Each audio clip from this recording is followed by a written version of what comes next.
आज मैं आपको रिएक्ट डेवलपर के सैलरी के बारे में बताने वाला हूं कि अगर आप रिएक्ट सीख रहे हैं तो जो है ये वीडियो आपको थोड़ा मोटिवेट कर सकता है या फिर आपको ये डिसाइड करने में मदद करेगा कि क्या आपको रिएक्ट सीखना चाहिए या नहीं सीखना चाहिए।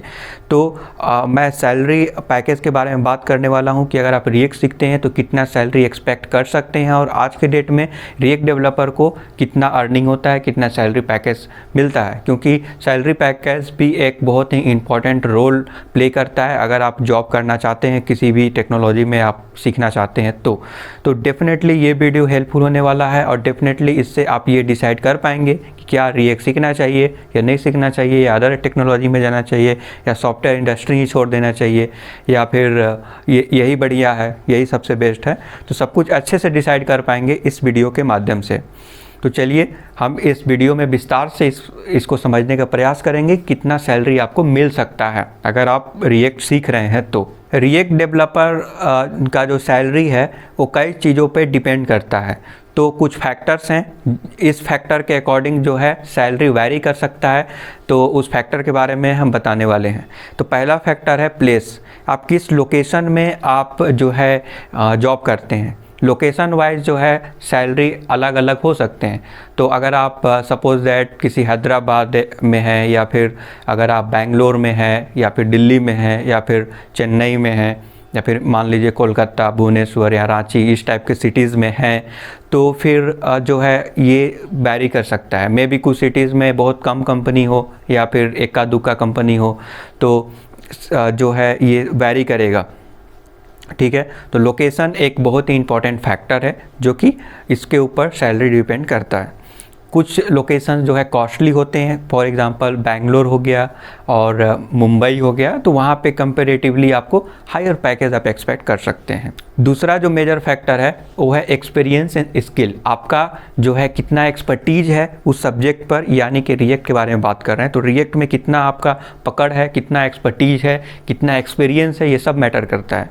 तो अगर आपके पास कुछ ईयर्स का एक्सपीरियंस है तो डेफिनेटली आपका एक्सपर्टीज़ लेवल वहाँ पे बढ़ जाता है, तो आप जो है कुछ हायर पैकेज जो है एक्सपेक्ट कर सकते हैं। तो ये स्किल के अकॉर्डिंग जो है आपका सैलरी वैरी कर सकता है। अगर आप बिगनर हैं तो कंपैरेटिवली लो सैलरी मिलेगा। अगर आप एक्सपर्ट हैं और कई सारे प्रोजेक्ट किए हुए हैं, आपको बहुत अच्छे से आइडिया है कैसे प्रोजेक्ट को हैंडल करते हैं, तो डेफिनेटली यहाँ पे आपको लिटिल बिट जो है ज़्यादा सैलरी मिलेगा। तो स्किल जो है बहुत ही मेजर फैक्टर है। यहाँ पे आपको बहुत अच्छा पकड़ होना चाहिए रिएक्ट में, और रिएक्ट में एक्सपर्ट बनने के लिए आप कुछ जो है प्रोजेक्ट करना पड़ेगा, कुछ बिग इंटरप्राइज लेवल का प्रोजेक्ट आपको करना पड़ेगा और उसके जैसा थॉट रखना पड़ेगा, एटलीस्ट उसको कैसे अचीव कर सकते हैं और उसको करने का प्रयास करना पड़ेगा। अगर आप ये सब कर पाते हैं बड़े आसानी से और तो डेफिनेटली अगर आप एक्सपर्ट हैं तो आप ज़्यादा सैलरी एक्सपेक्ट कर सकते हैं।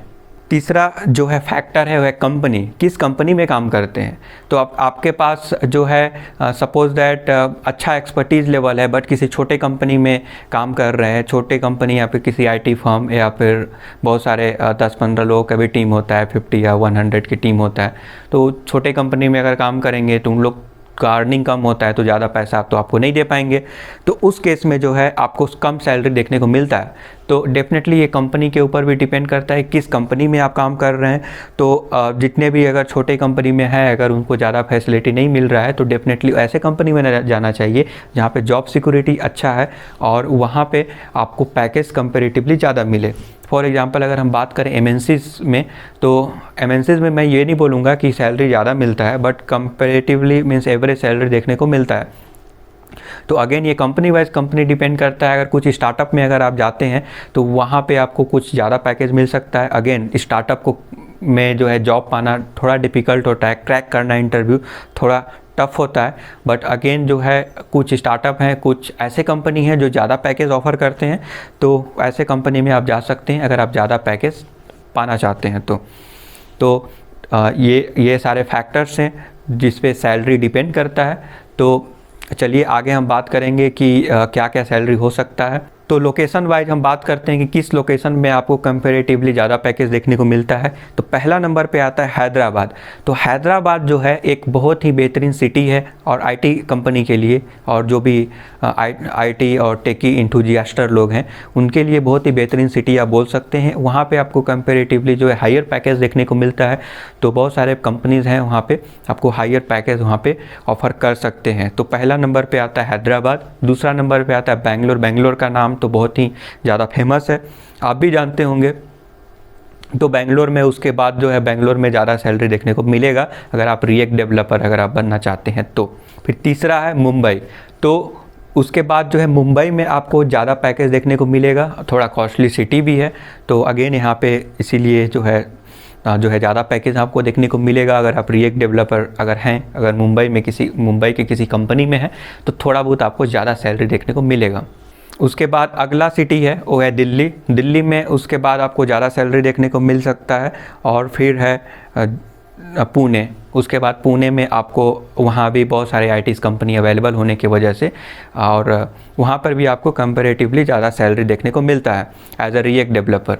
मैं रिएक्ट डेवलपर बोल रहा हूँ क्योंकि मैं रिएक्ट के बारे में बता रहा हूँ। ऐसे देखा जाए तो और भी बहुत सारे टेक्नोलॉजी हैं तो उनका भी पैकेज इन सारे सिटीज़ में देखने को ज़्यादा मिलता है। अगर आप आईटी कंपनी में अगर काम करना चाहते हैं और इन सारे लोकेशन पे अगर आप जाएंगे तो थोड़ा आपको अच्छा पैकेज देखने को मिलेगा। और इंडिया में और भी कई सारे प्लेसेस हैं, लाइक कोलकाता हो गया, भुवनेश्वर हो गया, रांची हो गया। बहुत ही कम कंपनी देखने को मिलेंगे, कुछ लोकेशन में कुछ आईटी फर्म मिले या फिर ना भी मिले, तो इस टाइप का सिचुएशन है। बट यहाँ पे और अदर सिटीज़ में, इंडिया के अदर सिटीज़ में भी कुछ छोटे मोटे गिने चुने कंपनी देखने को मिल जाते हैं। मे बी स्मॉल कंपनी हो या फिर किसी आईटी फर्म हो इस टाइप के, या फिर एक दो एमएनसीज भी हो। इन सारे लोकेशन पे जो है आपको सैलरी पैकेज कंपैरेटिवली लो देखने को मिलता है। तो अगेन ये बहुत सारे लोगों का चॉइस होता है कि वो घर के पास अगर काम करना चाहते हैं, उनके घर के पास अगर कुछ ऐसा व्यवस्था है तो वहाँ पे कम सैलरी मिलता है, बट सिंस उनका घर के नज़दीक है तो वहाँ पे वो ज़्यादा पसंद करते हैं। ये लोगों का प्रीफरेंस होता है, तो उनको ज़्यादा सैलरी चाहिए या प्लेस, ये सब उनको डिपेंड करता है।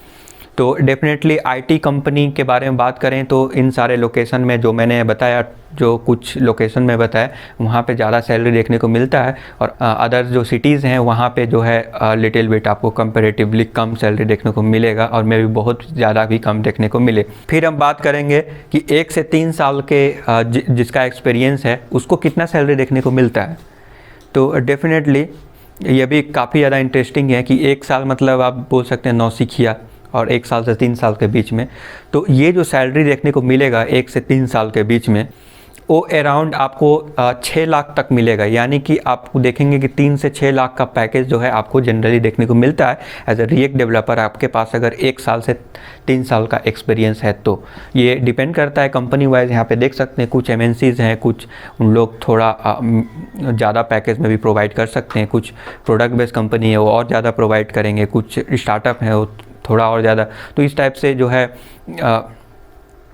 सैलरी पैकेज जो है देख सकते हैं कंपनीज़ के। तो जनरली 3.8, 4, 5 और 6 भी देखने को मिलेगा एज अ रिएक्ट डेवलपर। 1 साल से 3 साल के एक्सपीरियंस को 6 लाख तक पैकेज देखने को मिल सकता है, 3 से 6 लाख तक।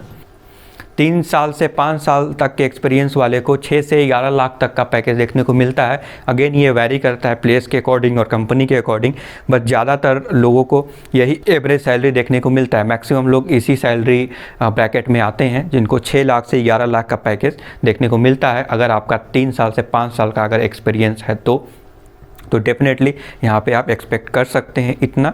और में भी ये वैरी कर सकता है। अगेन एक्सपर्टीज़ लेवल यहाँ पर भी मैटर करता है कि अकॉर्डिंग टू ईयर्स, मींस आपके पास 3 साल का एक्सपीरियंस है तो उसके अकॉर्डिंग जो है आपके पास नॉलेज भी होना चाहिए, एक्सपर्टीज़ लेवल भी उसी के अकॉर्डिंग होना चाहिए। तो ये सब डिपेंड करता है। तो अगेन यहाँ पे आपको मे भी थोड़ा हायर भी मिल सके। कुछ कंपनी है जो ज़्यादा पैकेज भी देते हैं, बस मैक्सिमम कंपनी जो है एवरेज पैकेज आपको जो है 6 से 11 लाख तक का पैकेज आपको देंगे अगर आपका एक्सपीरियंस अगर 3 साल से 5 साल का एक्सपीरियंस है अगर रिएक्ट में। तो उसके बाद है 5 साल से 7 साल के एक्सपीरियंस वाले को।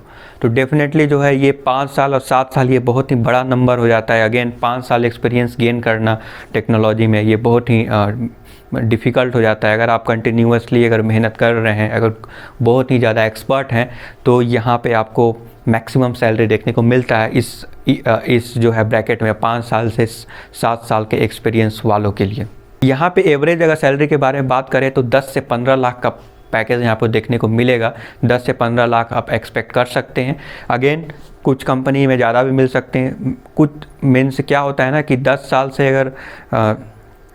अगर आपको 3 साल से 5 साल का अगर एक्सपीरियंस है तो यहाँ पे आपको जो है 10 से 15 मिलेगा, बट कुछ केसेस में जो है ज़्यादा भी मिल सकता है, क्योंकि अगेन एक्सपर्टीज़ लेवल और प्लेसेस और कंपनीज ये सब डिपेंड करता है यहाँ पे। और सिंस आप एक्सपर्ट हैं वहाँ पे तो कुछ ज़्यादा भी एक्सपेक्ट कर सकते हैं। बट अगेन जो मैक्सिमम कंपनी जो है एवरेज सैलरी जो प्रोवाइड करता है इसी 10 से 15 लाख के बीच में प्रोवाइड करता है। तो आई होप कि आप समझ गए होंगे कि सैलरी कितना सैलरी मिल सकता है। तो जनरली 7 साल के बाद जनरली लोग एज ए डेवलपर काम नहीं करते हैं, वो टीम लीड या फिर प्रोजेक्ट मैनेजर थोड़ा अलग लेवल पे चले जाते हैं, तो वहाँ पे उनको ज़्यादा कोडिंग करने की ज़रूरत नहीं होता है। और वहाँ पे उसके बाद जो है अदर टाइप का सैलरी देखने को मिलता है। मीन्स डेफिनेटली इसे हायर सैलरी मिलेगा, जिसमें मैनेजमेंट लेवल पे जो भी सैलरी मिलता है वो मीन्स मैनेजमेंट पोस्ट पे वो आ जाते हैं अगर 7 साल के बाद अगर हम बात करें तो डेफिनेटली जो है एज ए डेवलपर 5 साल से 7 साल वाले एक्सपीरियंस को जो है ज़्यादा सैलरी मिलता है, 10 से 15 लाख का सैलरी। अगर फिर भी किसी प्रकार का डाउट है तो अगर आप रिएक्ट सीखना चाहते हैं, नहीं सीखना चाहते हैं, क्या आपने डिसाइड किया कि आपको अच्छा लगा या फिर पसंद नहीं आया means salary as a React developer in India, तो आप जो है कमेंट करके बता सकते हैं। So thank you for watching.